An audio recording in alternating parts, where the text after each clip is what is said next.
Pictures up. Pictures up. Pictures up. Let's roll sound. Rolling. Rolling. Sound speed. Great. Awesome. Well, it's good to meet you, Danny. My name is Thomas Manning with Meet Me in the Movies. I appreciate your time.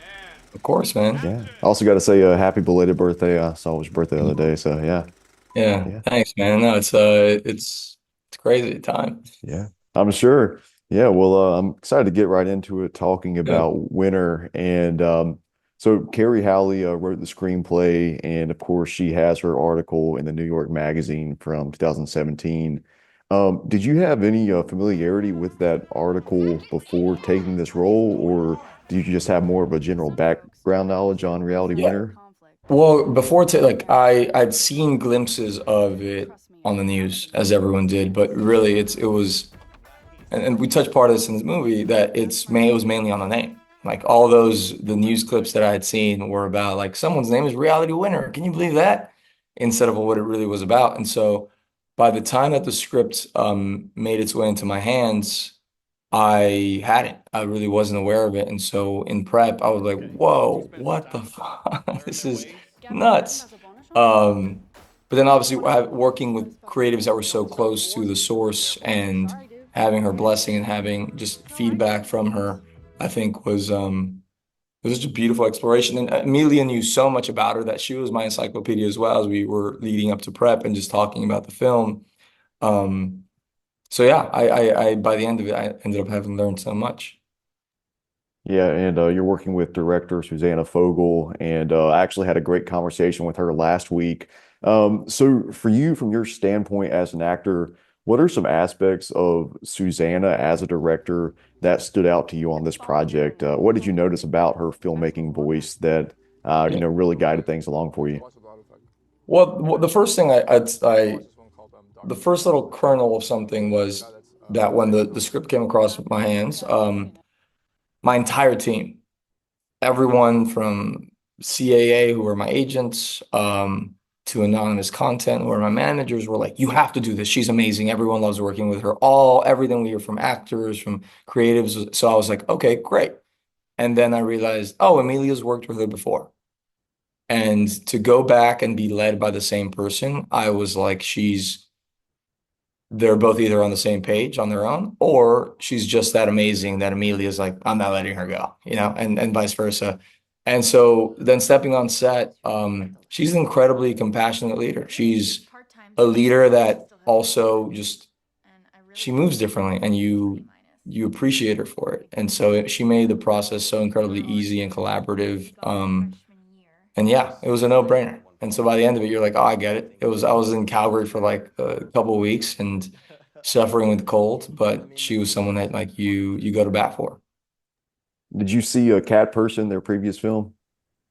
I hadn't because Yeah, it just at that point, I think it might have not been out because it was Sundance or it didn't have a release. yeah, But yeah, no, I think they're gonna go back. yeah, The for two of them are sure. gonna go back. Absolutely. Hopefully, I mean, I'll join them. I'll join them again. I'll do it all over again. I'd love to see it. And speaking more of your work with Amelia, that chemistry between you, I'm curious, is that chemistry something that's just naturally there for you as performers, or does it take a little bit of time to find that? Well, I think it's different every single time. And with Amelia, it was just so easy because she's such an open person, and you're able to see like, oh, you're good. You're a good person.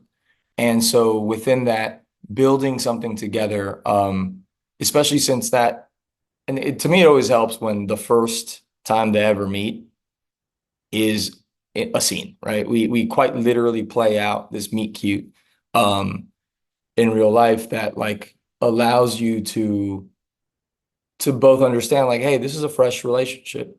This is our chemistry is built from here, and then from there, and we both kind of put a little brick here, we add a brick here, and we slowly built the chemistry that ends up paying off by the end and making that moment when he sends the update heartbreaking. It's all these little pieces that you keep adding through this process.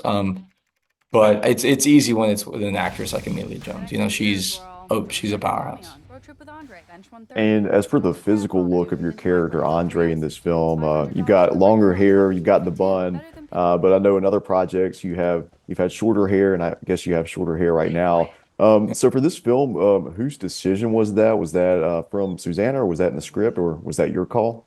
Well, that's the hair I had at the moment at the time, and she was like, "I love it, keep it." It's and then I was like, "I'm a bartender, let's go, put it up in the bun, call it a day." Yeah, Yeah. and so it was cool to be able to do that.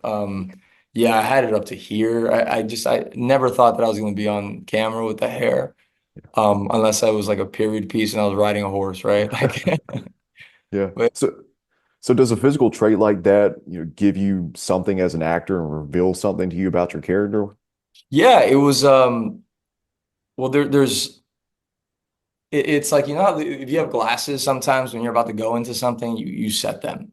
When I had this hair, there was moments that, whether or not they made the film, or like you're about to say something, you prep yourself, right? Like, and so there's this relationship with getting ready that was physicalized. And when I have shorter hair, it's just kind of set it and forget it. But with this, it was such an active part of Andre's character, and things I had to think about that I authentically thought about in my day to day. It was like, I gotta get this hair out of my mouth. And so like things like that really grounded it in like a waking up scene that like I really had it in my face the whole time. And I was like, oh God, this hair, I could just cut it off. And that frustration, or the flicker of frustration, lets itself be known on camera as well for a completely different thing outside of the scene. And so it definitely does help. And when you look at yourself in your full fit, your entire wardrobe, and you don't recognize yourself from how you normally see yourself, I think that goes a long way. And for the past few years, you've had a good back and forth going between big budget productions like your Top Gun Mavericks or your Marvel projects. You've got The Last of Us coming up, and then having that balanced out with smaller indies like Winter or Root Letter or Chestnut. So has that been a conscious decision, or has it just been more of taking advantage of any interesting opportunity that crosses your desk? Well, this is this shout out to the British actors out there, the Benedict Cumberbatches. They just go towards the story, like they go towards a story that intrigues them, and part of, I guess, where where acting training really helped was just like you could find something, like if you find an attachment to something, like search it to the end of the earth.